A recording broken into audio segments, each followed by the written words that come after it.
6 years ago, I was taking omelet orders as a waitress in New York City.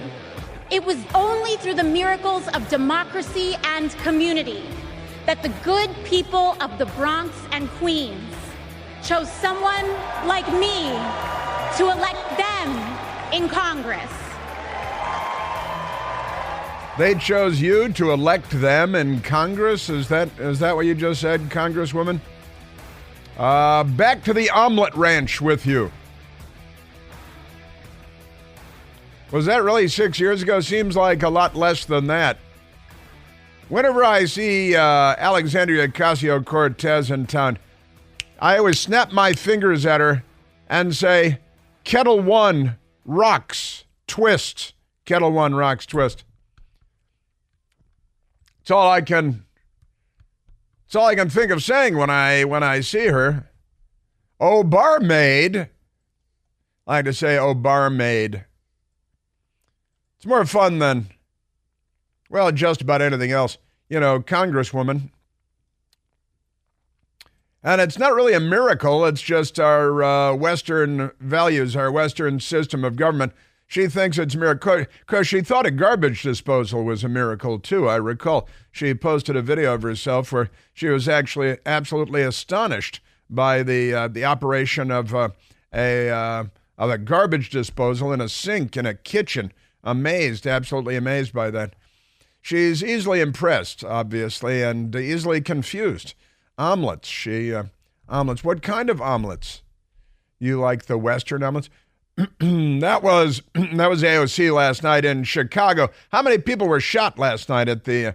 apparently nobody shot. There were some arrests because a violent mob of Democrats came and tore down the wall. Democrats built a wall, a barrier, a barricade around the United Center where the Democrats are having their convention. It's a political nominating convention. Joe Biden, when did Joe Biden show up? About 11:40 or so.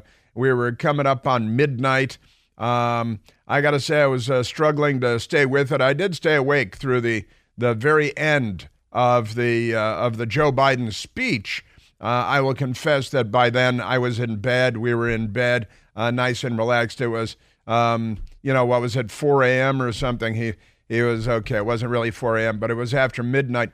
And Joe Biden was going on and on and on and on about his 250 years in government. And he remembers meeting Nathan Bedford Forrest at a powwow, at a picnic. Can't say picnic, that's racist. Remarkable stuff. But he did go on. And we had Hillary Diane Rodham Clinton shrieking in our ears. I had forgotten how annoying her voice is.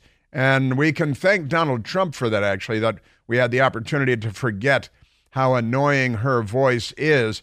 And it continues to be that annoying, shrieking, bitter, Chairman Mao style, really Madam Mao, more Madam Mao than Chairman Mao. What an awful, horrible person. And yesterday was Bill Clinton's birthday.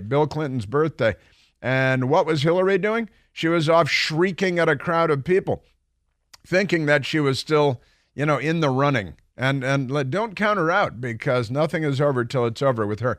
I was texting, of course, multiple text threads going at the same time. And my friend Randy said, hey, Toby, his wife Toby, just said, hey, it looks like Hillary's had some work done on her face. And I was able to respond immediately. Oh, that's interesting. My best girl said the exact same thing when she walked out on stage.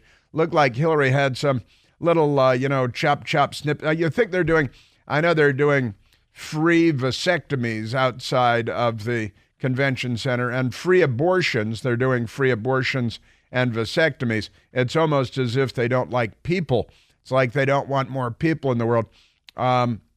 Maybe they're doing a little plastic surgery too. Joe Biden had a lot of plastic surgery done on his face and the hair plugs, of course, and a lot of work done on him. But it worked. He became the president of the United States, and he's younger and more fit than ever, kind of, sort of. And then Hillary, little snip around the old face and pull that back some. She looked okay, as when she started talking that the problem came in, because her voice, my Lord, someone please just shut her up. And again, yesterday, Bill Clinton's birthday.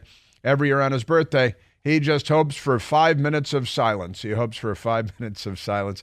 But that's another joke for another day. So the headline in the Washington Post, a propaganda outlet for the Democrat Party, Biden passes the torch. Yesterday they used what passed the baton because they didn't want to contribute to more violence from the Democrat Party. Oh, speaking of which, Joe Biden said there are good people on both sides last night. Did you hear this? There are good people on both sides. He said that, you got Israel and you got Hamas.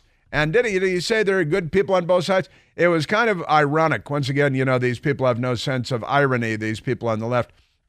But he he went off on January 6th as though it was the only riot within artillery range. The Democrat Party having more than 500 riots, a 3-day siege of the White House, 160 to 180 police injured. They set the Church of the Presidents on fire. They burned the only building in Lafayette Park. They forced the evacuation of the President of the United States, who was Donald Trump at the time, and the first family to the nuclear bunker beneath the White House because of the violent mob outside, well-orchestrated mob. And it's funny how that never comes up. That was in 2020. It ended, when did it end, Michael? I think on June 1st. I think it ended 3 days. I think it ended on June 1st of 2020. They stopped attacking and injuring the police, 160 to 180. And Joe Biden never brings that up. Isn't that kind of funny? That's kind of kinky, isn't it? But he went off on January 6th, and he went off on Charlottesville. He really cares about Charlottesville because, there's only been like 65,000 people murdered since then. But pay no attention to that in the United States. Pay no attention to that. And he went off on Charlottesville because those terrible, awful people they were yelling and their veins were bulging in their necks, and they were white supremacists. And outside the hall where he was yelling this last night, there are tens of thousands of Jew-hating Democrats they didn't yell, "The Jews will not replace us," which doesn't make any sense and never did. And that was like 12 people. I was scratching my head. I'm like, what exactly is that even supposed to mean? But they're out there screaming, "From the river to the sea, wipe Israel off the face of the earth." What's worse, Joe? Because those are your peeps up the yin-yang, just saying, and the tens of thousands of them, not dozens of them, like in Charlottesville, saying, and where they had those like tiki things from Home Depot and Jews, that doesn't make any sense. The Jews don't want to replace you. Why when there are only like 20 of them? So what's the point? What are you talking about?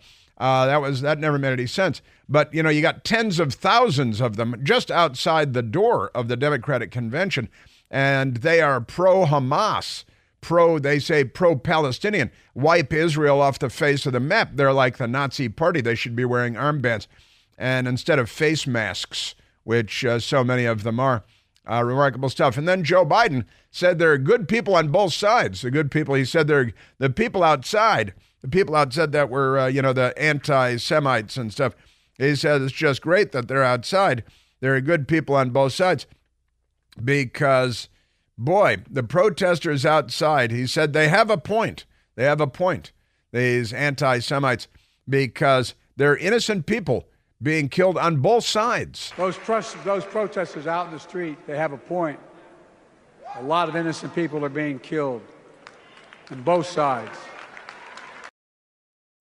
Because, on both sides? But wait a minute, didn't you just moments earlier attack Donald Trump for saying that in Charlottesville there were good people on both sides? When the president was asked what he thought had happened, Donald Trump said, and I quote, "There are very fine people on both sides.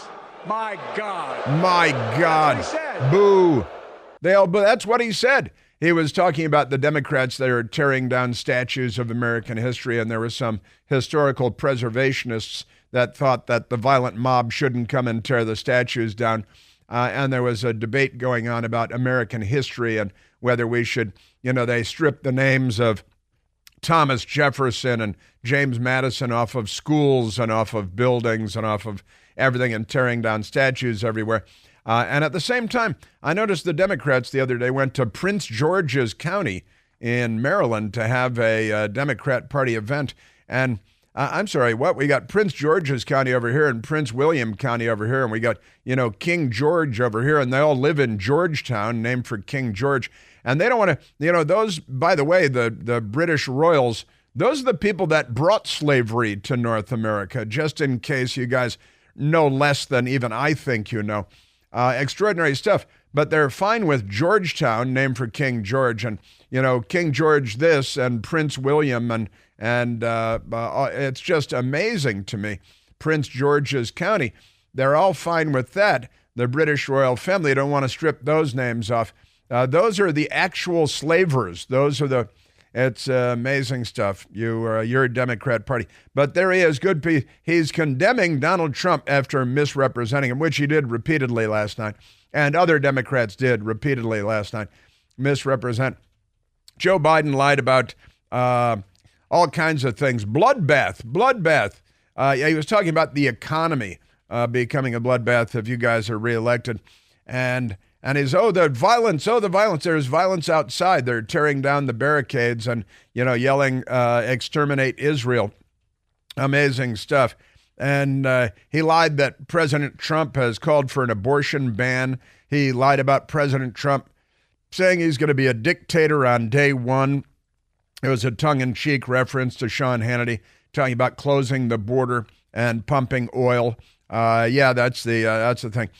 He lied about a lot of stuff, but I think AOC was kind of funny. She was interesting. She'd still be just like a little Tootsie bartender if her brother hadn't entered her into a contest they were having. That's actually what happened. She was slinging hash and getting drinks when her brother entered her into a contest. Hey, my sister is kind of bushy-tailed.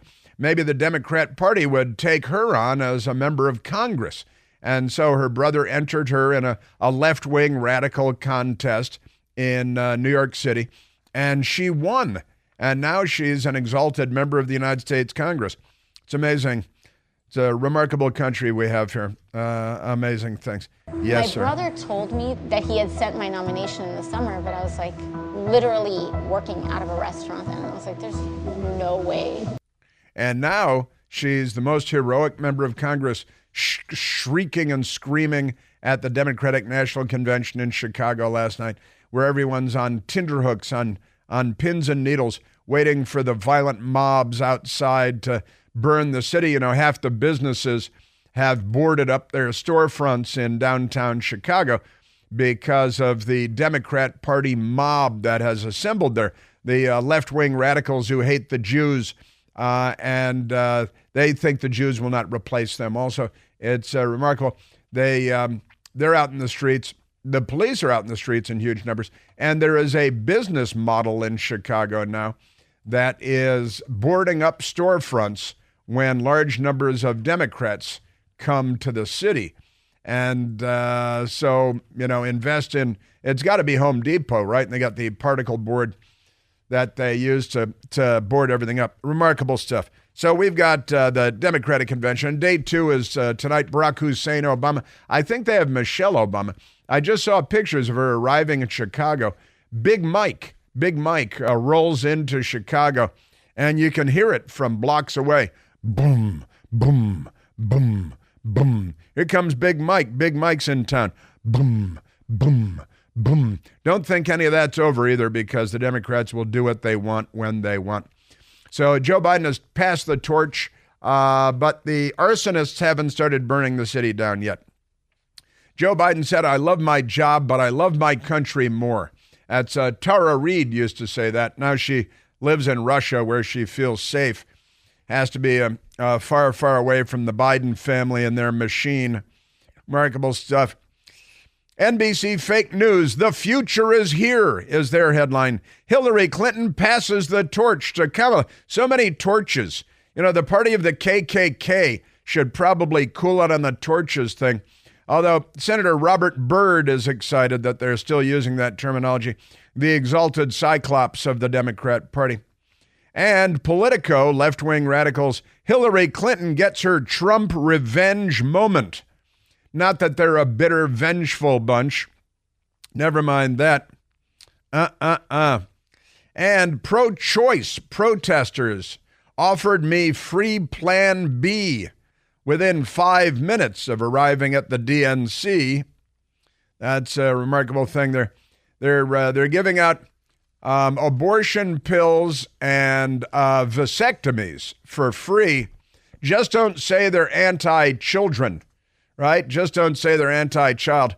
And they have you can go to the gender-neutral bathroom in the arena too, because, the Democrats, a lot of gender confusion. And remarkable stuff. Second gentleman, Doug Emhoff, was there with his tattooed daughter, who looks like she escaped from Bergen-Belsen. She's got tattoos all over her arms. Got a cat cap on with a camouflage pattern. Not that they're militaristic or anything. She looked sad. There were a lot of texts about that, too. She needs help. She's a living, breathing cry for help. Remarkable stuff. So just scratching the surface on a few things we've got for you today. Kamala and Tampon Tim as well. And is Joe Biden still president? On updates from D.C. criminals, including our city councilman, the anti-Semite. They're all anti-Semites, aren't they? Trayon White. And we are at 888-630-9625.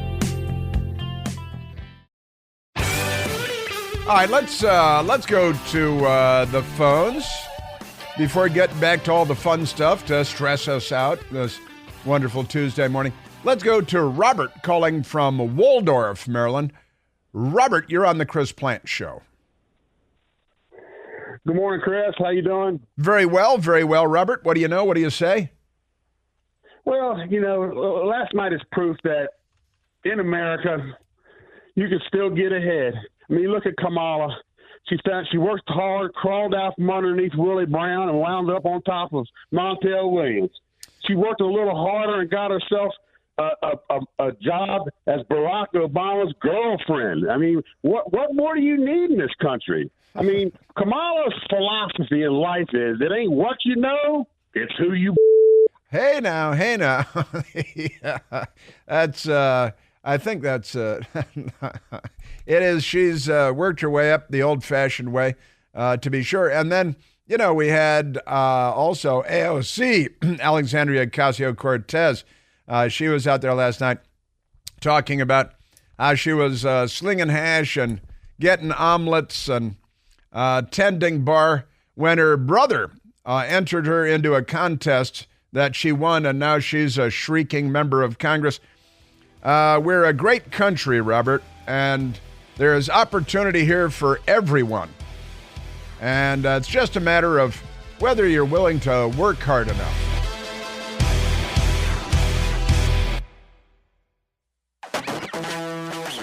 Little edgy language from Robert there. Got a little of the edge going there early in the morning. And Chicago's going well. I got, that Chicago's population has been decreasing year after year for many years now because the Democrats are doing everything they can to murder the place. And Chicago's population, I'm going to get into this a little bit later on, but the population of Chicago is today lower than the population has been at any time since 1920. It's now, for Democrats following along, 2024. That's 2024. Back in 1920, Chicago's population surpassed where it is today. And that's because Democrats are myrtleizing the place. They're strangling it. Isn't that amazing? Isn't that awful? It's terrible. All right, let's get to some audio because I honestly don't want to spend all that much time on the dirty Democrats in Chicago. There was some tearing down fences, the barricades. They built a wall. Walls don't work, but they built one around themselves, which they're fond of doing. They do a lot of that. They lie a lot, too. They said at the southern border, a wall wouldn't work. But around us in Chicago, that would work. Around us on Capitol Hill, that would work. Around us on our lavish multi-million-dollar estates, that would work. What did I see about, speaking of lavish multi-million-dollar estates? John Boltneck Carey, Mr. Environmental, who flies around on his wife's Gulfstream jet all over the world to tell people to not pollute, remarkable hypocrites. They had their house on Nantucket. multi-million dollar oceanfront estate on Nantucket and Massachusetts, Gesundheit. And then they started building windmills off of the beach there where his multi-million dollar, really his wife's multi-million dollar estate, the widow Heinz of the Heinz ketchup and food fortune. And so they buy lots of stuff and fly around on private Gulfstream jets, and that's great. But don't lecture everybody else about it and tell me that driving my four-cylinder car is a threat to the world while you're flying around on a four-engine Gulfstream jet. But never mind that. That's okay. They're Democrats. He moved from Nantucket. They moved over to Martha's Vineyard so they wouldn't have those nasty eyesores of windmills off of their Nantucket multi-million dollar estate. Well, there's been a bit of a catastrophe with those windmills off of Nantucket, and I want to update you on that. But right now, let's get back to Chicago, where the Democrats have gathered, and that can't be a good thing. That's going to mean a spike in crime and in mayhem. Terrible things will happen. Over the weekend, there were, I believe, 30 people shot in Chicago and 5 killed while the Democrats were touching up the paint on the steps at the convention center, the United Center. And I got to say that Doug Emhoff, the second gentleman, Kamala Harris's husband for the moment, what Robert said is true, that Kamala Harris dated Willie Brown, big California Democrat, very powerful Democrat, helped her along in her career, if you know what I mean. And then she did also date the talk show host Montel Williams, who's an interesting life story. But never mind that. But now Doug Emhoff is Kamala's husband, and they don't have any kids. She doesn't have any kids, right? She's got no kids. She's got this stepdaughter who is covered with tattoos and doesn't look like a normal, healthy person. But I guess in Democrat circles, that's normal, if not healthy. Kamala Harris's stepdaughter. There's a good tweet from last night by Just Mindy on X, and a picture of, and we were commenting on it, and we were getting texts about it too, about they're up in a skybox there, and the stepdaughter of Kamala Harris wearing I don't know what you'd call that, a kind of a tank top thing, like if a man were wearing it, you'd call it a wife beater, and she's got her arms fully exposed to show everybody her many tattoos up and down her arms. And she's wearing a baseball cap because it's a very casual affair, the Democratic Convention in Chicago nominating her stepmother to be president of the United States. So she looks like she's selling drugs out on the street corner. But Just Mindy posted a picture, a screen grab off of the TV from Fox News, and wrote, Kamala Harris's stepdaughter looks like she's ready to assassinate a former president tonight. Looks like she's ready. And that's more or less true. She does look like a threat to security. There's no doubt about that. And Susan Ferriccio is a great Washington journalist. She posted photographs from inside the arena of the DNC headquarters in Chicago. And there's one picture of the it's got a label, the sign on the door with the DNC 2024, says men's restroom. And then next to that, there is a sign, DNC 2024, gender neutral restrooms, gender. So there was a men's room and a women's room. They kept the men's room, but they renamed the women's room the gender neutral room so men can use the women's room, and women can use the women's room. And men can also use the men's room, but women can't use the men's room. That is sexist. That is discrimination. That's discriminatory, and it's doubtless racist. It's got to be racist in some way. And Susan Ferriccio writes, in the press filing center at the DNC, organizers took away the ladies' room. And that's what you've done, in effect, when you keep the men's room as the men's room, but you rename the ladies' room as the gender-neutral restroom. That's what you've done. You've eliminated any ladies' room, kept the men's room, and now now there are men in there, and it's like, yes, sir. I'm telling you. Your Democrat Party and gender, they've got a lot of issues. Reminds me of a scene from a movie called My Favorite Year with Peter O'Toole. And he's standing, it's the 1950s, and he's standing in a ladies' room doing his business. And a lady walks into the ladies' room and shouts at him, "This is for ladies only." And he responds, "So is this, Mum. But every now and then I have to run a little water through it." See, that's so is this, Mum. But every now and then I have to run a little water through it. That's my memory of the scene. Anyway, that's it's a fun movie. My Favorite Year, kind of a Mel Brooks project of sorts. All right, now let's get to some of the stuff that was happening in the hall last night, because a lot of crazy. Let's go to Joe Biden. Number one, he lied. He lied a lot. In fact, even the Washington Post fact-checked him and the Democrats last night on a bunch of things, because they lied a lot.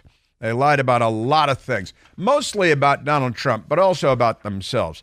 Lied about Donald Trump saying he'll be a dictator, and lied about Donald Trump saying he's going to have an abortion, nationwide abortion ban day one. He specifically said he wouldn't do that. Lied about bloodbath, lied about good people on both sides.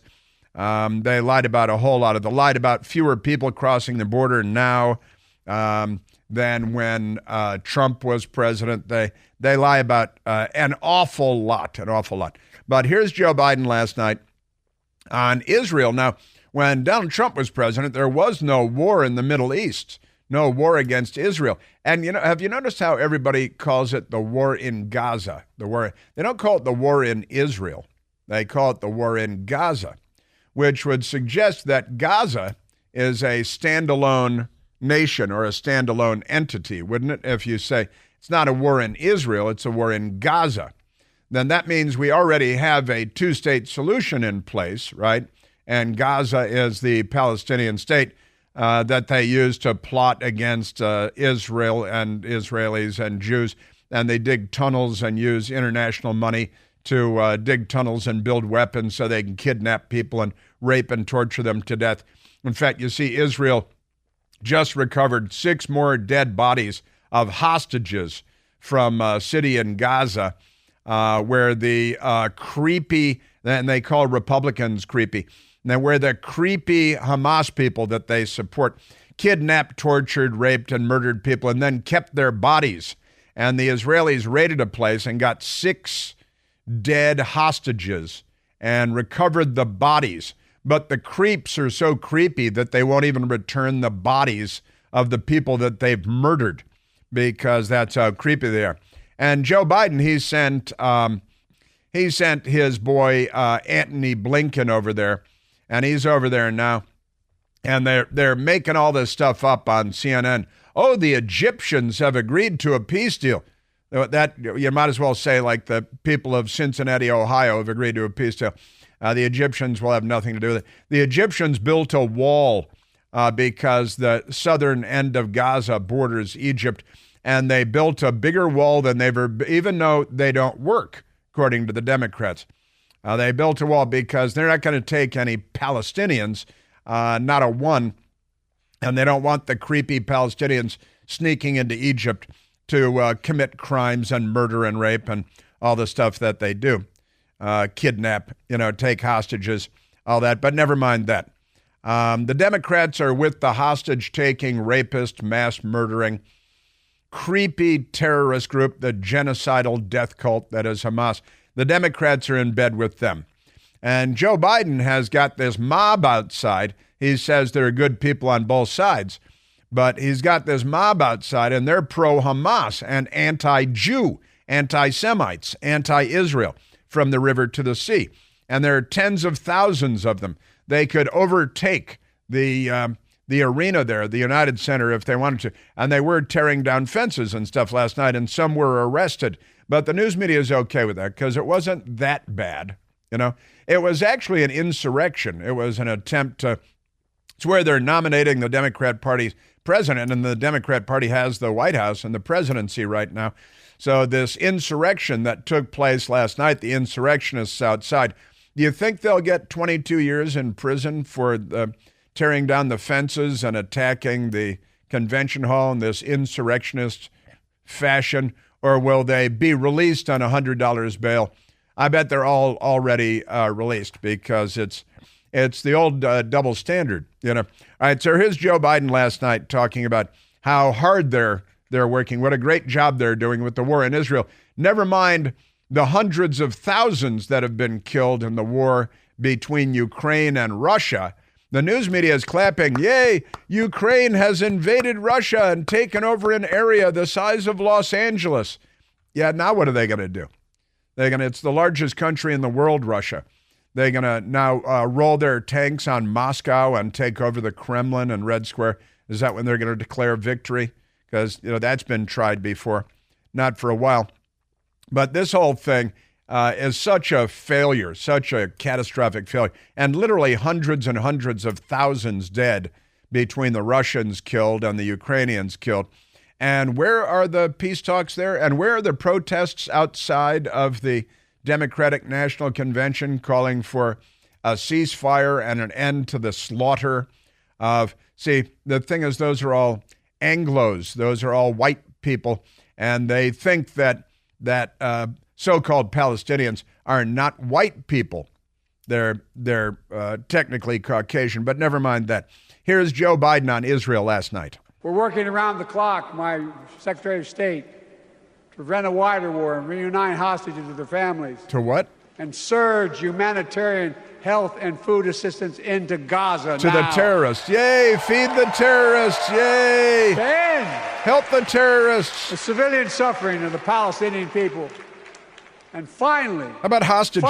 Finally deliver a ceasefire and end this war. How about the American hostages? You want to get the American hostages back? I'd be shelling the hell out of them with the USS New Jersey. But yeah, he's going to now, this has been going on for 11 months, I believe now. And the Democrat Party violent mob outside tearing down the fence in an insurrectionist attack on the Democratic National Convention. Slap on the wrist, no big deal. Why would that be a problem? We're working around the clock. Really? This has been going on for almost a year. Where's the, shouldn't you be arguing over the shape of the table or something with peace talks going on? Shouldn't you be talking about it every day? American hostages are being held. They may all be dead by now, but you don't care very much. Say their names. Say their names. What a clown. Yeah, working around the clock. Anthony Blinken. I saw him sitting down with Netanyahu and then sitting down with the Egyptians, I guess, video today. And he looks as unimpressive as ever. Keep in mind, Anthony Blinken was and it's not Anthony, it's Antony, like Mark Antony. Hey, Anthony Blinken, he was on the Biden campaign in 2020. He's the guy that drummed up the intelligence community to come up with that information operation that they ran against the American people, tampering in our presidential election.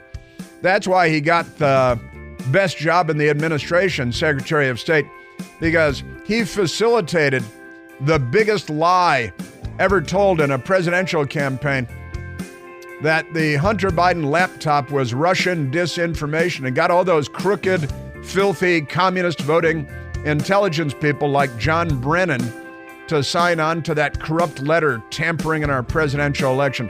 That's actually Antony Blinken's greatest contribution to the Democrat Party ever.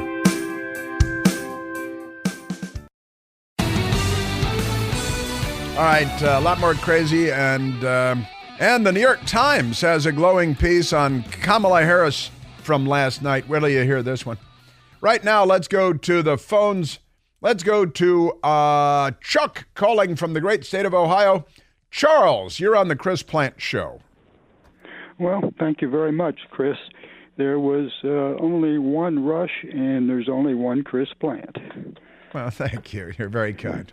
Thanks. Well, your ability to connect with people is excellent, and your knowledge is top-notch. So And your humor is refreshing at the very least. Thank you very kindly. You were talking about the Democrats and their convention, and they were offering abortions and vasectomies yesterday, and I got to thinking, if Levine showed up and wanted an abortion, and if they told him he would have to settle for a vasectomy, would that make it a whack job for a whack job? Let's see. Would that technically be a whack job? I'm gonna have to check my medical dictionary on that. Rachel Levine, of course, in the Biden administration, Assistant Secretary of the Department of Health and Health and Human Services, is let's say born a boy, grown to be a man. Now goes by the title Admiral, never been to sea, gets to dress up like a Navy person and sing in the Navy. Sing in the Navy, I think. That's a Village People song. Did you know that Admiral and you raise an excellent point, though, Chuck, and that is Rachel Levine at the DNC, and he might very well be there. Did I just dead horse him or dead name him or something like that? Would he get in line for an abortion or for a vasectomy? And I don't know enough to answer that question, but I'm guessing vasectomy. Happy Pride.